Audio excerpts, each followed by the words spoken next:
A massive winter storm bringing snow, sleet, and freezing rain across the southeast, causing icy roads and canceling thousands of flights, knocking out power to hundreds of thousands of Americans. Fox News correspondent Bryan Llenas is live in Asheville, North Carolina, with the latest on the cleanup efforts there. Bryan.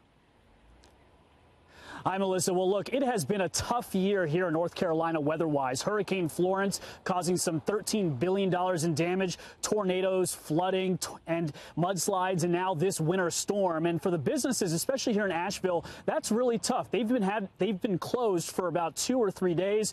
We spoke to one business owner who owns a Cantina Mexican restaurant here in beautiful Asheville. You know, this area is about 30% service industry, tourism and restaurants. He's been closed for 2.5 days. This is what he had to say.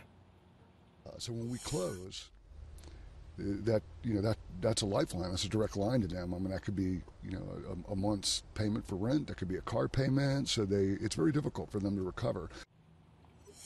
Very difficult for his workers, especially. Now, 76 school districts closed in North Carolina because of this snowstorm, 35,000 tons of salt. The number of those without power was 250,000 at one point here in North Carolina. The good news is Duke Energy is really working hard. That number is down to 85,000 in North Carolina. Those power crews are out there. 37,000 people in South Carolina and 32,000 in Virginia remain in the dark. And look, a year's worth of snow fell in parts of the South here, western North Carolina and southwestern Virginia. A year's worth of snow in just one day. We're talking about a foot and a half, close to 2 feet in some areas, really putting areas into a standstill. There were over 600 traffic accidents, too. And especially this really hindered air travel. 1,300 cancellations out of Charlotte and Raleigh yesterday. Good news is that number came down to about 400 today.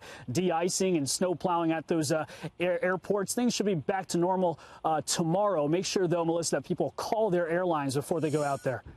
But Bryan, I mean, the dangerous thing from here is now you've got all of this all over the roads. Are temperatures going to drop further, or what are we looking at from here? That's right. And Governor Roy Cooper has brought up that point. The icy roads, the temperatures are going to drop to about 20 degrees in parts of North Carolina. All that slush and water on the road, it's going to freeze, causing black ice. Again, there have been over 600 accidents in North Carolina. They want people off the roads, which is why many schools in this area remain closed for tomorrow. Melissa. Bryan, thank you for that. Wow.